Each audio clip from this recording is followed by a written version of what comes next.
एक तरफ आर्य समाज की और आर्य समाज से निकली एक परंपरा है जो इस बात को कहते हैं कि गायत्री मंत्र बोलने का, सुनने का सबको अधिकार है। दूसरी तरफ हमारे पौराणिक धर्मगुरु कथाकार है जो इस बात को कहते हैं कि गायत्री मंत्र सार्वजनिक स्थल पर नहीं बोलना चाहिए और महिलाओं को तो विशेष करके बोलना ही नहीं है, इसका जाप ही नहीं करना है। मैं उनसे ये पूछना चाहता हूं कि आज बहुत सारे समाज में धर्मगुरु हैं, सभी धर्मगुरु अपने शिष्यों को मंत्र दे रहे हैं, लेकिन जो हमारे शास्त्र में जिस मंत्र को गुरु मंत्र कहा गया उस मंत्र का उपदेश कोई भी धर्मगुरु अपने शिष्यों को नहीं देता है। और उनके तथाकथित अपने मंत्र बने हुए हैं, अपनी दुकानें खोली हुई धर्मगुरु लोगों ने, और वो अपनी बात उनके कान में कह देते हैं और ये भी कह देते हैं कि अगर इस बात को किसी को बताया तो तुमको पाप लगेगा, गुरु मंत्र किसी को बताना नहीं चाहिए। आप सोचिए, यदि गुरु मंत्र को बताने मात्र से पाप लगता है तो उसको जपने में कैसे पुण्य आपको प्राप्त हो सकता है, पहली बात। दूसरी बात मैं ये कहना चाहता हूं कि क्या आप ऐसी गलत शिक्षा लोगों को दे रहे हैं जो बात बताने योग्य नहीं है। मंत्र का मतलब होता है विचार। आपने यदि अपने शिष्य को कोई अच्छा विचार दिया है तो उस विचार का प्रचार प्रसार होना चाहिए। समाज में अच्छाई तभी फैलेगी जब अच्छी चीजों का समाज में प्रचार प्रसार होगा। तो ये जो गुरु मंत्र देने की, कान में गुरु मंत्र देने की जो परंपरा है, ये पूरी पौराणिक परंपरा है, गलत परंपरा है। एक तरफ हमारे पौराणिक धर्मगुरु अपने शिष्यों को कान में मंत्र देते हैं और एक तरफ आर्य समाज के लोग हैं जो मैदान में मंत्र देते हैं, किसी से घबराते नहीं है। गायत्री मंत्र सच्चा गुरु मंत्र है क्योंकि हमारे यहाँ 16 संस्कार है और 16 संस्कारों के अंदर जो अपना वेदारंभ और उपनयन संस्कार है, वहां पर गुरु जी के द्वारा सबसे पहले शिष्य को इसी मंत्र का उपदेश दिया जाता है, इसलिए यह मंत्र गुरु मंत्र भी कहलाता है। वैसे तो इसके बहुत सारे अर्थ हैं, सावित्री मंत्र भी इसको कहते हैं और महामंत्र भी इसको कहते हैं, गायत्री मंत्र भी इसको कहते हैं, लेकिन गुरु मंत्र इसको इसलिए स्पेशल कहा जाता है क्योंकि गुरु जी के द्वारा सबसे पहले शिष्य को इसी मंत्र को जपने का, इसी की साधना करने का उपदेश दिया जाता है, इसलिए गुरु मंत्र है। प्राचीन काल में सभी गुरु इसी मंत्र का उपदेश अपने शिष्यों को किया करते थे, लेकिन अब हमारे गुरु पाखंड की तरफ बहते चले गए। उन्होंने अपनी दुकानें चलाने के लिए अपने नए नए पता नहीं क्या क्या मंत्र बनाए हुए हैं। मैं ये कहना चाहता हूं कि यदि महिला गायत्री मंत्र बोले तो महिला को क्या पाप लगेगा, कोई धर्मगुरु मेरे प्रश्न का जवाब दे। दूसरी बात, क्या इस गायत्री मंत्र में कोई ऐसी भी चीज है जो सार्वजनिक स्थल पर नहीं बोली जाए? अगर महिला बोल देगी तो क्या महिला का कुछ अनिष्ट हो जाएगा? क्या इस गायत्री मंत्र में कोई गलत शिक्षा है? क्या इस गायत्री मंत्र के अंदर कोई हिंसा, आगजनी, ऐसी कोई गलत शिक्षा दी जा रही है जिससे समाज में एक विघटन पैदा हो सकता है?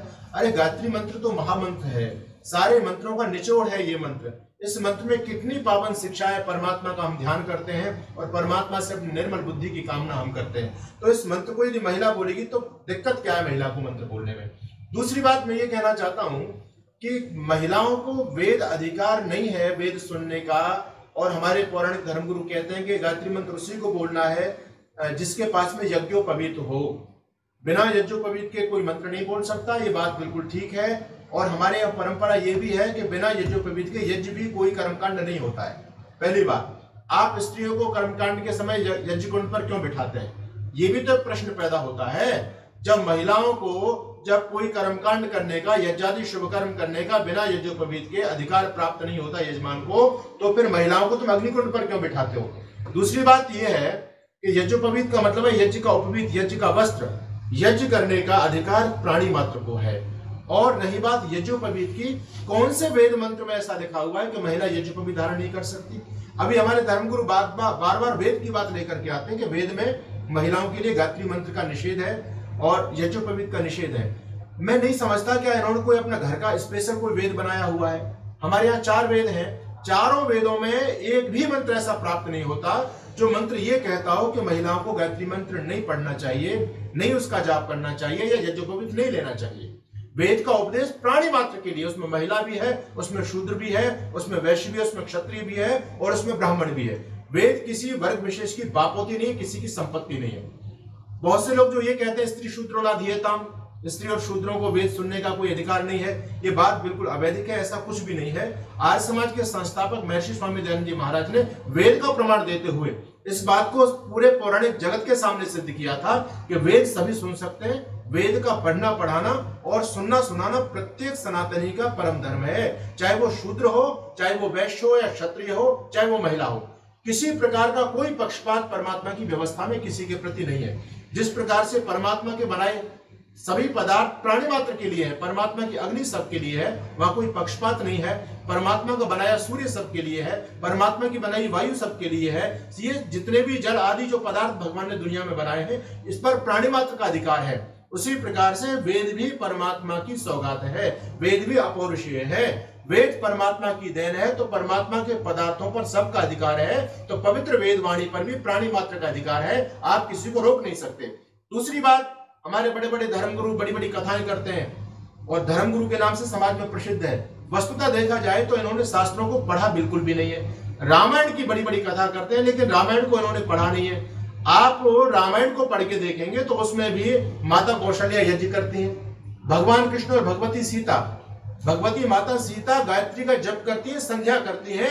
आपकी रामायण इस बात को कह रही है, और हमारे धर्मगुरु कहते हैं कि महिला को सावित्री का जाप नहीं करना, महिला को संध्या नहीं करनी। माता सीता स्वयं संध्या कर रही है, और बहुत बड़ी परंपरा हमारे ऋषिकाओं की रही है। मैत्रेयी, गार्गी, घोषा, अपाला और माँ सरस्वती जिनकी हम सब वंदना करते हैं, जिनको ज्ञान की देवी, अधिष्ठात्री देवी हम बोलते हैं, माता सरस्वती की तुम क्यों पूजा करते हो? क्या माता सरस्वती को आप ज्ञान की देवी नहीं मानते? हमारी इतनी बड़ी बड़ी परंपरा, इतनी बड़ी बड़ी ऋषिकाएं हुई हैं जो वेदों की प्रकांड विदुषी थी। आपको जानकारी होनी चाहिए। आदिगुरु शंकराचार्य के साथ में जब शास्त्रार्थ हुआ, तो उस शास्त्रार्थ का निर्णय करने के लिए भारती जी वहां पर उपस्थित थी। तो जो शास्त्रार्थ का जजमेंट करने के लिए एक महिला वहां पर उपस्थित है, इसका मतलब है उस महिला की योग्यता कितनी होगी जो शास्त्रार्थ का जजमेंट कर रही है वहां पर।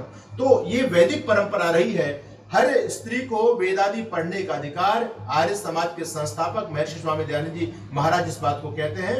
कालांतर में आकर के पौराणिक परंपराएं समाज में फैल गई, जो गलत परंपराएं थी, उनका आर्य समाज ने पुरजोर विरोध किया है। और आज भी हम इस बात को डंके की चोट पे कहते हैं कि महिला स्त्री ब्रह्मा बहुविधा, महिला की हमारे सनातन धर्म में बहुत बड़ी महिमा है, मातृशक्ति। आज भी हमारे नवरात्रे आते हैं तो मातृशक्ति की पूजा की जाती है। जो मातृशक्ति संतान की पहली गुरु है। आश्चर्य की बात, बड़ी हैरानी होती है हमको, जो पहली गुरु है, सबसे बड़ी गुरु है, उसी गुरु से इन पाखंडियों ने गुरु मंत्र का अधिकार छीना हुआ। आश्चर्य की बात है। अरे तुम्हारा स्थान तो तीसरे नंबर पर, थर्ड नंबर पे आता है, और तुम तो बहुत पीछे हो। बच्चे का सबसे पहला गुरु, सबसे बड़ा गुरु, जिसकी उपासना करना, जिसकी सेवा करना प्रत्येक सनातनी का धर्म होता है, वो होती है माँ। हमारे शास्त्रों में कहा, उपाध्यायन दशाचार्य आचार्याणाम शतम पिता सहस्त्रम तु पितृमाता गौरवण तिरुच्यते। एक माँ का दर्जा संतान के लिए लगभग 10 लाख अध्यापकों के बराबर एक माँ होती है। आप सोचिए कितना बड़ा दर्जा सनातन धर्म के अंदर माननीय मातृशक्ति को दिया गया है। लेकिन हमारे पौराणिक बंधु कहते हैं कि नहीं, इनको मंत्र पढ़ने का अधिकार नहीं है। अरे इनको क्यों अधिकार नहीं है भाई? क्या ये अपवित्र है? यदि मातृशक्ति अपवित्र है तो तुम पवित्र कैसे हो सकते हो? तुमने भी तो उसी मातृशक्ति की कोख से जन्म लिया है। इन प्रश्नों का किसी पौराणिक विद्वान के पास में कोई जवाब नहीं है। हम आर्य समाज के विद्वान इस बात को चैलेंज के साथ में कहते हैं, इन चीजों पर डिबेट होनी चाहिए। आज हमारा मीडिया जो चतुर्थ स्तंभ कहलाता है समाज का, वो बहक चुका है। जो डिबेट के मुद्दे हैं वहां पर मीडिया भी आना नहीं चाहता। बेकार की खबरें चलती हैं समाज के अंदर। कभी किसी महिला के बारे में, भी पाकिस्तान से वो एक महिला भग करके आई है, सारे चैनलों पर उसी का पूरी स्टोरी चलाई जा रही है। 8-10 दिन हो गए, नॉन स्टॉप वही चल रहा है। इनसे समाज का क्या भला होगा? इन चीजों से इनसे समाज क्या सीखेगा? अरे इससे कोई यही तो शिक्षा लेगा कि कोई दूसरा लड़का भी अपने मन में सोचता हो भाई पॉपुलैरिटी प्राप्त करने का ये बहुत अच्छा माध्यम है, मैं भी ये गेम खेलूं और किसी विदेश की लड़की को फंसा करके आ ले आऊं। यही तो समाज में व्यभिचारी तो फैलेगा इन चीजों से। अरे तुमको डिबेट करानी थी तो बागेश्वर धाम सरकार लाखों की उपस्थिति में जब इस बात को कहते हैं कि महिला को गायत्री मंत्र नहीं बोलना चाहिए, उसी समय सारे मीडिया के लोगों को जाकर के उनको डिबेट के लिए आमंत्रित करना चाहिए था कि महाराज जी, हम सभी धर्मगुरुओं को बुला करके डिबेट करेंगे, क्या वास्तव में वेदादि शास्त्र पढ़ने का अधिकार महिलाओं को नहीं है? क्या शूद्रों को वेद सुनने और पढ़ने का अधिकार नहीं है? ये डिबेट का मुद्दा होना चाहिए। लेकिन जो डिबेट के मुद्दे, वहां पर कोई भी ना तो पत्रकार आना चाहता, ना कोई धर्मगुरु आना चाहता। कभी कुरान पर डिबेट होती है तो हम लोग बड़े प्रसन्न होते हैं। मैं कहता हूं अब समय आ चुका है, अब हमको इन धार्मिक मुद्दों पर भी डिबेट करनी चाहिए। नहीं तो हमारे धर्म के नाम पर नई नई मान्यताएं समाज में पैदा हो रही है। कूड़ा कबाड़ा सनातन धर्म के अंदर घुस चुका है। इस कूड़े कबाड़े को निकालने के लिए सभी धर्मगुरुओं को एक शास्त्रार्थ के मंच पर आना पड़ेगा। डिबेट होनी चाहिए, शास्त्रार्थ होना चाहिए। दूध का दूध और पानी का पानी मीडिया के माध्यम से जन सामान्य के बीच में जाना चाहिए कि सच्चाई क्या है, लोगों को पता तो चले। तो मैं सभी अपने धर्मयुक्त यूट्यूब चैनल के माध्यम से सभी दर्शकों से निवेदन करूंगा, इस वीडियो को आप ज्यादा से ज्यादा फैलाएं, पूरे हर सनातनी तक इस वीडियो को फैलाएं। और मैं चैलेंज के साथ में इस बात को कहता हूं, कोई भी धर्मगुरु इस बात को लेकर के मेरे से डिबेट कर सकता है, शास्त्रार्थ कर सकता है। ऋषि दयानंद और आर्य समाज हमेशा मातृशक्ति का सम्मान करते हुए आए हैं, और आज भी हमारे गुरुकुलों की आचार्य बहनें जो 4-4 वेदों की ज्ञाता है, उनके सामने कोई पाखंडी टिक नहीं सकता। एक मातृशक्ति देखो कितने कितने गुरुकुलों का संचालन कर रही है, कितनी बेटियां गुरुकुलों में जाकर के शिक्षा प्राप्त कर रही है। अभी 12 फरवरी को जब माननीय नरेंद्र मोदी जी एक बहुत बड़े कार्यक्रम में पहुंचे थे, तो वहां गुरुकुल की बेटियां वेदोच्चारण कर रही थी। उन वेद मंत्रों का उच्चारण देख करके देश के प्रधानमंत्री गदगद हो जाते हैं। ये आर्य समाज ने काम किया है। आर्य समाज ने प्राणी मात्र को, अरे तुम जिन लोगों को दुत्कार रहे हो, जिस मातृशक्ति के कोख से तुमने जन्म लिया, आज उस पर तुम पाबंदी लगा रहे हो। अपने जो शूद्र भाई है उनको तुम कहते हो वेद पढ़ने का अधिकार नहीं है। ये वेद नहीं पढ़ेंगे तो क्या कुरान पढ़ेंगे? ये बाइबल पढ़ेंगे? और बाइबल और कुरान वालों की जब जमात में जाकर के बैठ जाते हैं तब तुम्हारे पेट में दर्द होता है। तुम जब अपने धार्मिक क्रियाकलापों में इनको अनुमति नहीं देंगे तो ये मेरे भोले भाई कहीं ना कहीं तो जाएंगे। तो तुमने इस धर्म को अपनी बापोती समझ लिया है, ये बात बिल्कुल गलत है। हम इन चीजों का खंडन करते हैं और कहना चाहेंगे कि मातृशक्ति का सम्मान हमेशा से है।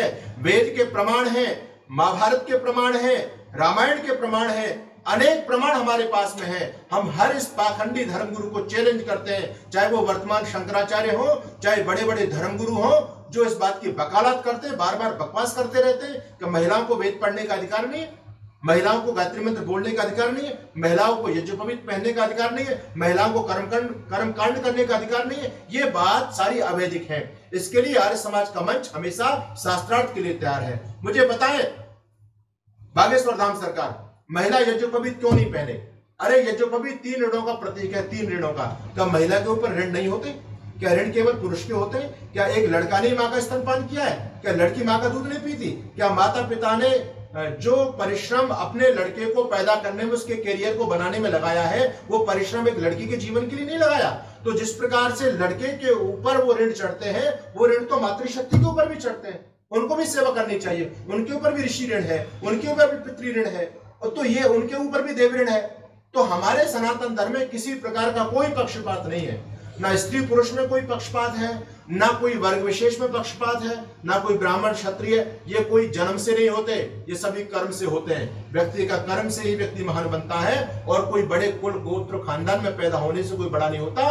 बड़ा व्यक्ति अपने कर्मों से होता है। भगवान कृष्ण कहते हैं 4 वर्ण हैं, और ये चारों वर्ण गुण कर्म स्वभाव के अनुसार होते हैं, कोई जातिगत नहीं होते। तो आर्य समाज ने हमेशा इन पाखंडियों को चैलेंज किया है, आज भी हम चैलेंज करते हैं। मैं महर्षि दयानंद सरस्वती का शिष्य स्वामी सच्चिदानंद इस बात का भरे मन से ऐलान करता हूं, कोई भी पाखंडी आकर के इन धार्मिक मुद्दों पे हमसे शास्त्रार्थ कर सकता है।